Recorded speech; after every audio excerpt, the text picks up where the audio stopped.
It's fair to say there's always been a darkness inside me. I never considered myself an evil or cruel person.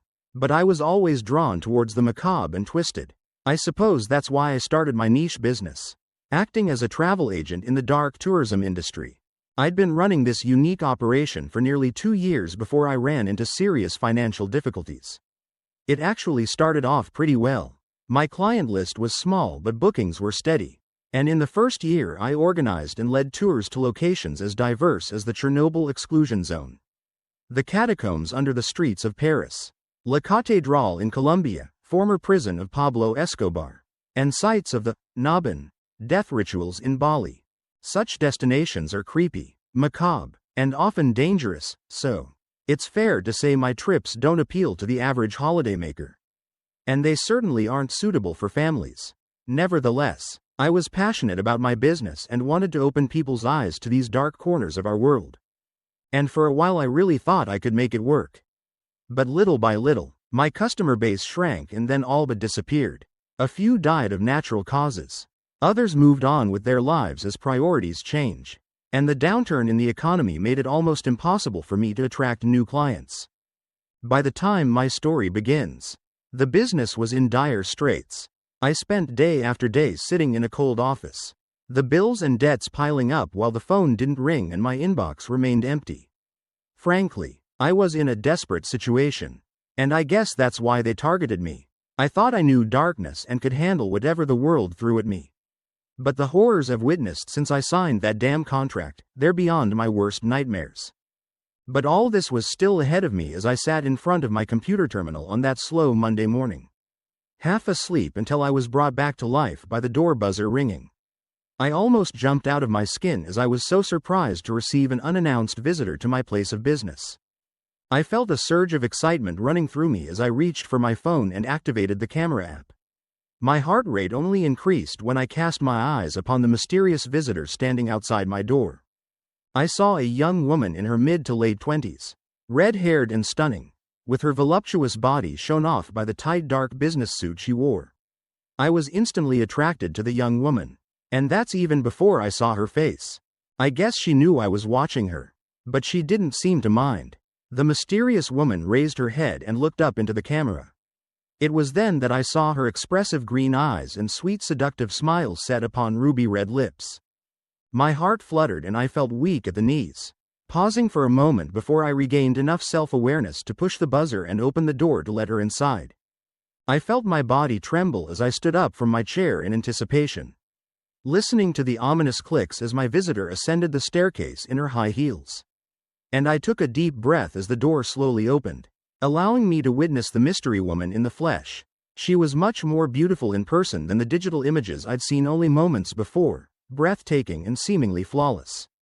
I admired her oval-shaped face, soft rosy skin, passionate green eyes, and ruby red lips, and I felt myself falling under her powerful spell. Even though she was yet to utter a word, this woman they'd sent was definitely my type. And I guess that was the intention. She was the seductive siren, while I played the part of the lonely and desperate sailor being lured towards the rocks. I found myself speechless, and so it was left to my visitor to break the awkward silence, as she spoke out in a song-like voice. "Good morning, Mr. Walsh," she began, addressing me by my surname. "My name is Lily Burns, and I would like to speak with you about an exciting business opportunity." She held out her slender hand for me to shake, and I did so without hesitation. I welcomed the warmth of her palm but was surprised by the strength of her grip. This was the first red flag and the second came shortly after, when I spotted a malicious glint in her eye. And suddenly I was returned to reality, abruptly ending the handshake and breaking eye contact as I muttered my response. "I'm sorry, Ms. Burns. If you're trying to sell me something I'm really not in a position to buy." This should have been obvious given the threadbare nature of the empty office. But Lily Burns was not deterred as she laughed gently before replying. "I'm sorry, George, you misunderstand me," she began, casually switching to my first name like we were now old friends. "I'm not here to sell to you.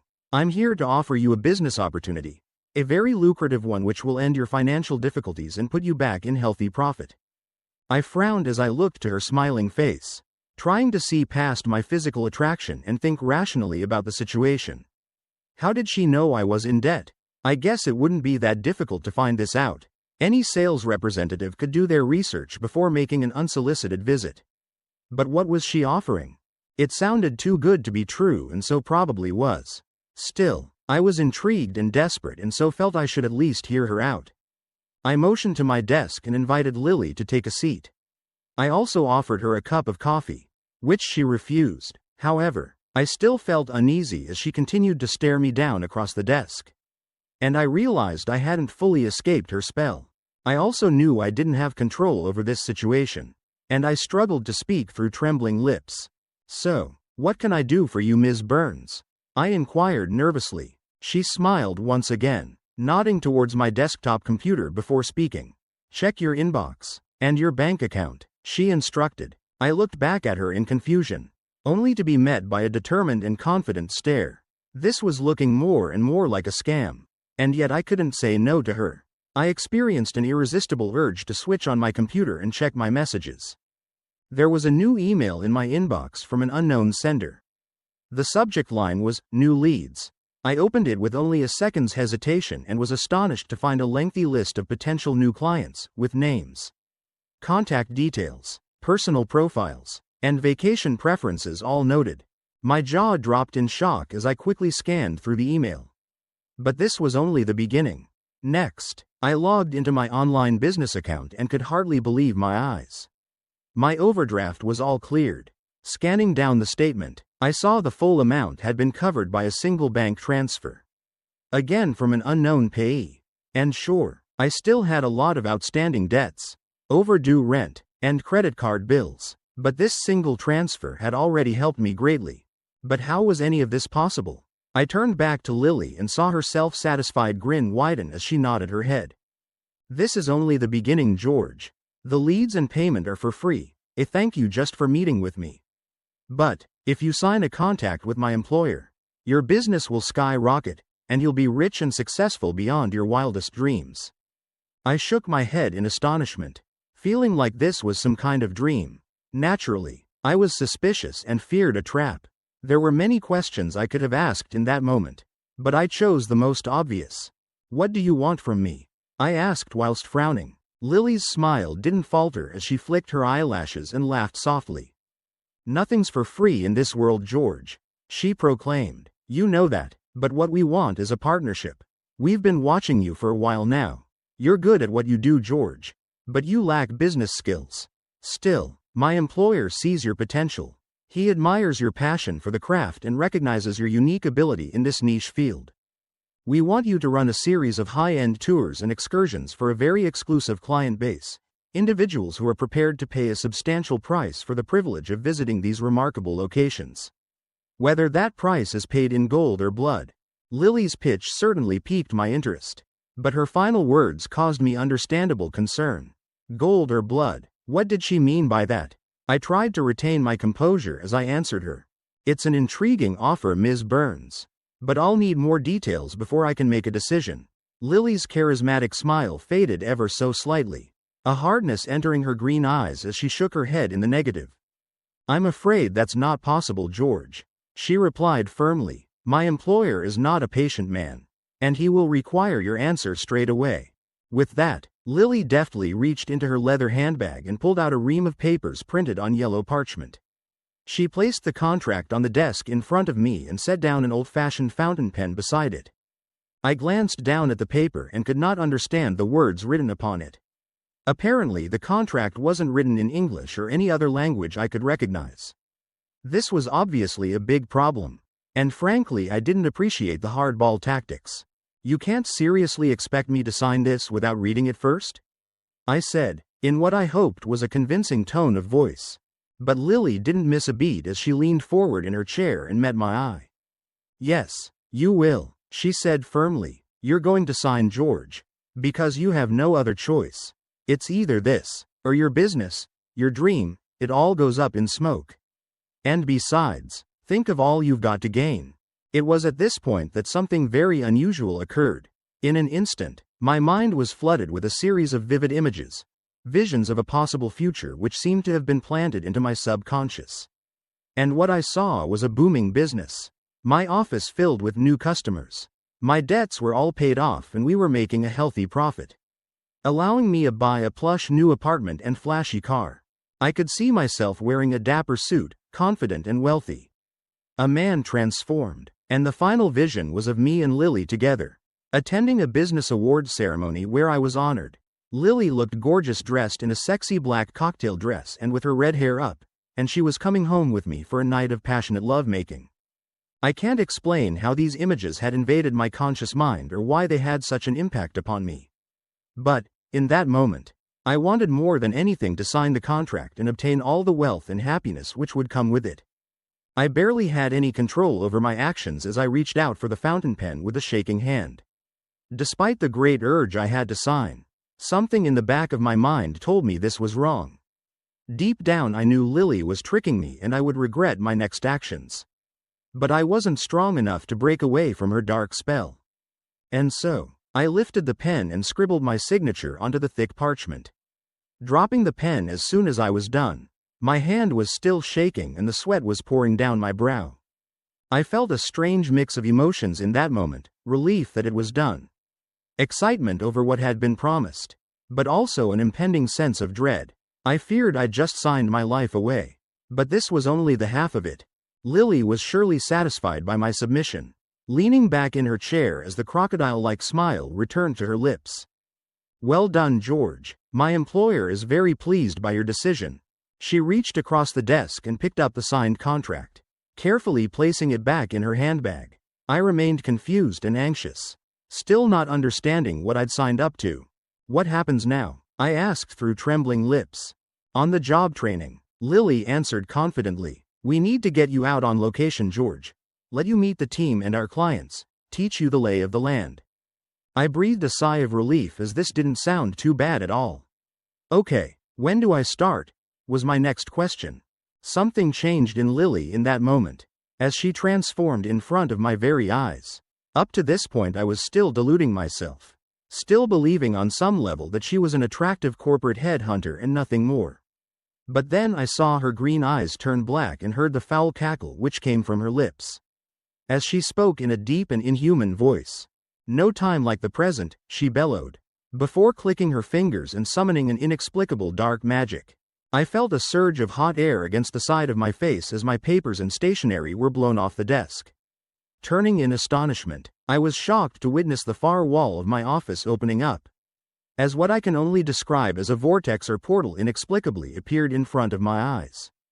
My mouth fell open as I stood up from my chair, the hot and rancid smelling air hitting me as I stared in horrified awe at the swirling vortex of crimson red. I was only distracted from the terrifying vision by a foul cackling. And I turned in time to see the shark-eyed Lily leaping over my desk with the agility of a cat. I tried to run, but she was too quick and strong, grabbing hold of me with claw-like hands which dug deep into my skin. I screamed and fought but couldn't break free, and Lily used an inhuman strength to fling my limp body across the room and straight into the swirling vortex. I continued screaming as my body was sucked inside and I entered a world of pain and fear. Losing consciousness as the darkness took me, I awoke in mid-air and falling rapidly, having no time to observe my surroundings or even cry out before I hit the ground, finding myself half buried in dark sand.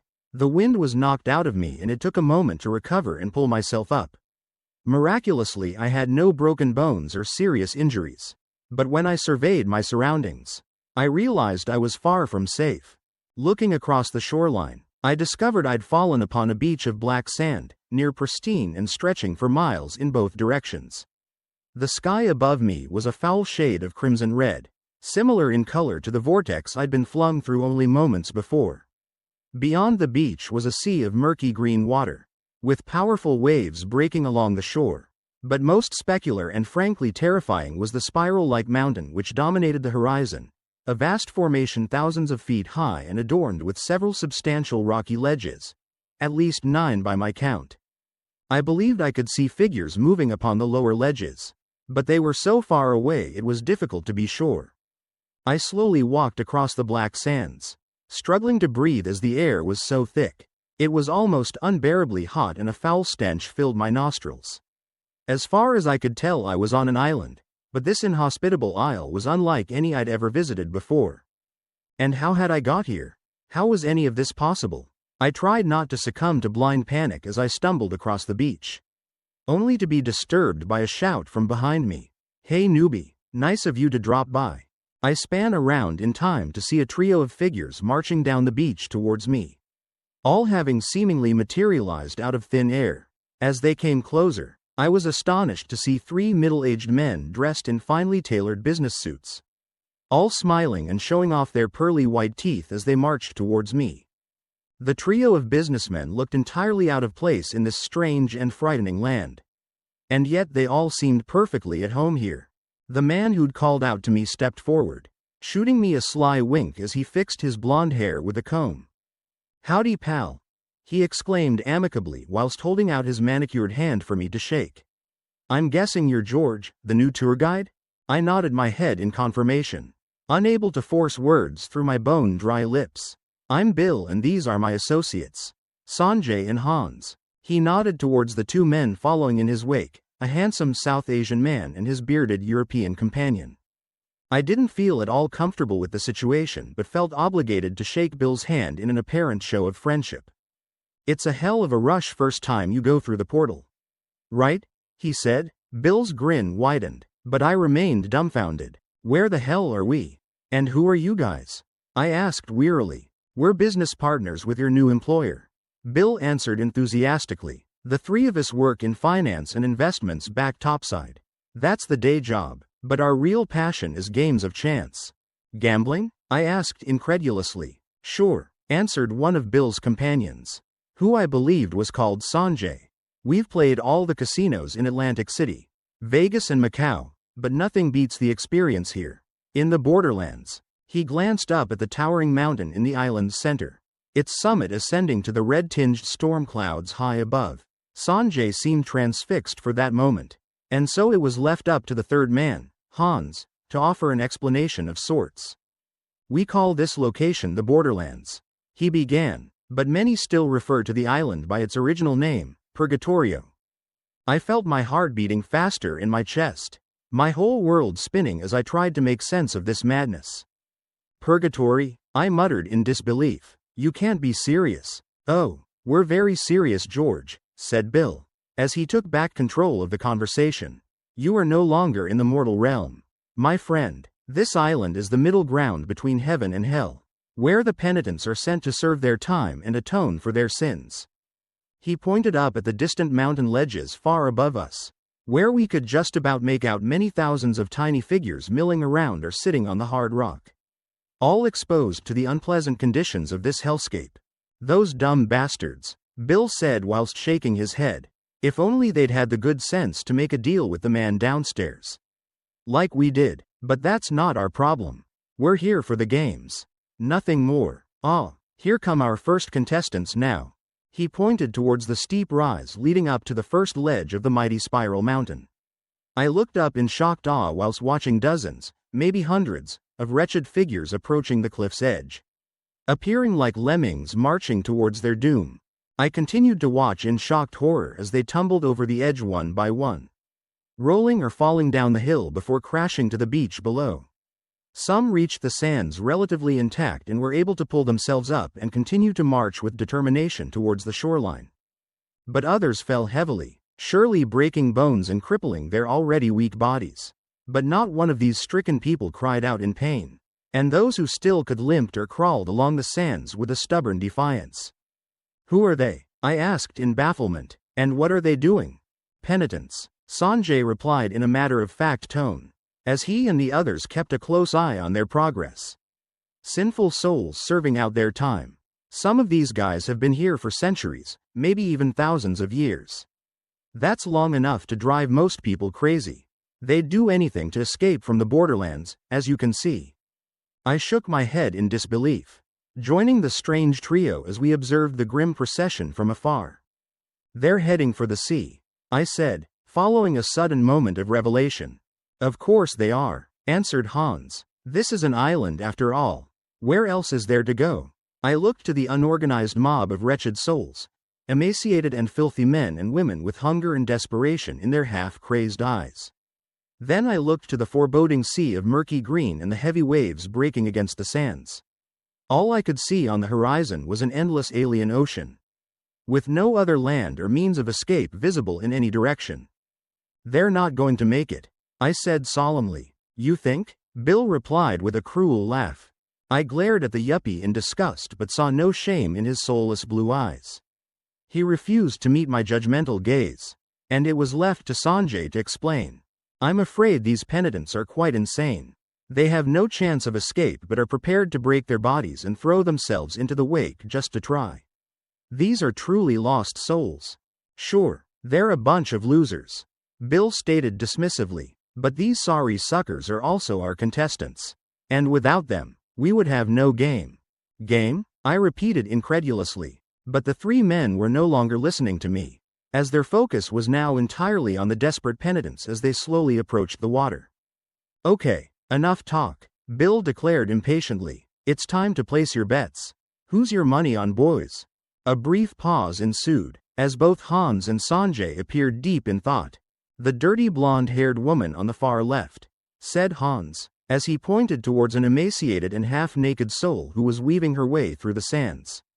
"Really?" Bill answered dismissively. "Sure, throw your money away, pal. What about you, Sanjay?" The Indian man delayed for another few seconds before replying. "Put me down for the short guy coming up the middle. The one with the gray beard and crazy hair." "Jesus," Bill swore whilst laughing once again. "That old-timer? Are you serious? Slow and steady wins the race." Sanjay answered quietly. "You guys are out of your damned minds." Bill replied in mockery. "Let me show you how it's done." The arrogant yuppie observed the slowly moving penitents for a few more seconds before making his decision. "The young guy with the red hair coming up on the right. Walks with a limp, but he's got that winning determination in his eyes." "Okay then," Hans said in a business-like manner. "So, we're all in for a cool $250,000? What?" Bill exclaimed in disbelief. "That's goddamn peanuts. Small stakes for a practice run." Sanjay responded whilst meeting my eye. "We're showing George the ropes. Remember?" "Sure, whatever," said Bill. "I'm still going to kick your asses." "We'll find out soon enough," said Hans, as he pointed out to sea. "Here come the catchers." I looked out to the choppy green water and saw something big cutting through the surf. Remaining below the surface at first but soon emerging to show its horrific form. I almost stumbled on the sand when I spotted the beast's huge head and hideous fangs. Noting its cold reptilian eyes which were entirely focused upon the shoreline. As the beast came ever closer, I made out its long and thick body which easily cut through the surf. The hideous creature appeared to be some sort of sea serpent, its hide covered in dark red scales. I estimated the animal was at least 30 foot long, and damn was it fast. And as the lead serpent rapidly approached the beach, others soon emerged from beneath the waves. I counted at least half a dozen, all moving rapidly and with a deadly determination. It was obvious where the pack of foul serpents were heading. Clearly the monsters were after the wretched penitents who even now were continuing their suicidal march to the water. Walking straight towards their imminent doom like lambs to the slaughter. "What the hell?" I spluttered in disbelief as I watched the horror unfold. I hadn't asked for an explanation, but Hans offered me one nonetheless, walking up beside me and whispering in my ear. "Don't worry, my friend, we are quite safe." I turned to him in disbelief, my jaw dropping as I struggled to find the words. "What is happening? Those monsters, what are they?" Hans smiled grimly as he looked out to sea, while Bill cried out in excitement as the game played out. "You've heard of the serpent in the Garden of Eden?" Hans inquired, although he didn't wait for an answer. "These are their descendants, larger, stronger and more aggressive. They work for the man downstairs. He's always on the hunt for fresh victims. And the penitents who come too close to the waterline are easy prey. Whoever they catch will be devoured whole, and their souls will be condemned to the inferno for all eternity." I felt an ice-cold chill running through my body as I looked to the damned souls and then to the killer serpents who were now only meters from the beach. Their twisted yellow eyes full of ravenous hunger as they closed in their prey. Amazingly, The wretched penitents seemed totally oblivious to the imminent danger as they continued to walk towards their doom. I didn't understand why this was happening, but I soon guessed the rules of the game, the sick bet which Bill, Sanjay and Hans had embarked upon. They were betting on which poor bastard got eaten first, on whom would be devoured by the lead serpent. A horrific massacre was about to occur in front of my very eyes, and there was nothing I could do to stop it. And so, I stood frozen beside my sadistic companions, watching impotently as the horror unfolded. I don't know how, but the sadistic trio had picked the best contestants from the pack. The blonde-haired woman, bearded man, and red-headed youngster soon broke away from the rest, speeding up as they came close to the water. Meanwhile, the serpents hissed in hungry anticipation, their heads rising out of the water as they closed in for the kill. It was a close race, but the red-headed man was the first to go. I could only watch as the monster leapt out of the water, its hideous maw expanding to impossible dimensions as it set upon its victim and started to eat him whole, swallowing his limp body like an anaconda would devour a rodent. It was the craziest thing. But the victim didn't fight or try to escape his awful fate. He didn't even scream. In a matter of seconds, the giant serpent had consumed the entire body, its victim's flesh now dissolving in the belly of the beast, while his soul was surely banished down to somewhere truly evil. I felt like I was living through a nightmare as events unfolded rapidly. I was vaguely aware of Bill crying out in joyous celebration. "Hell yeah, winner, winner, chicken dinner," he exclaimed, whilst jumping up and down on the sand. Meanwhile, the massacre continued as yet more deadly serpents leapt from the murky waters and set upon their victims, devouring them one by one in a sickening spectacle. I looked away in disgust, feeling the bile rising up my throat as I vomited on the beach. I heard Bill laughing as he walked over and patted me heavily on the back. "Man up, Georgie boy, you'll need a stronger stomach for this line of work." I looked up in annoyance, but Bill had already moved on to mock his companions. "Well guys, looks like I kicked your asses once again. What can I say? I know how to pick them." Sanjay and Hans met their friends gloating with hard stares. "Yes, congratulations old friend," Hans said sarcastically. "A great triumph indeed." "Quite," Sanjay added, whilst shooting him a killer glare. "You were always a clever guy, Bill." "Too clever perhaps." Bill's expression changed, as suddenly he became concerned. "What do you mean?" he asked defensively. Sanjay laughed in open mockery before replying. "Come on man, you think we don't know about your secret accounts in the Caymans? Do you think the man downstairs doesn't see you stealing from him? Our master demands retribution for your treachery, Bill." I could see the terror in Bill's eyes as he realized he'd been caught out. "Come on guys, let's talk about this," he spluttered, whilst holding up his hands defensively. Sanjay and Hans began advancing on him with menacing intent, while Bill started backing up along the beach. But he failed to see the real threat, which was coming from behind.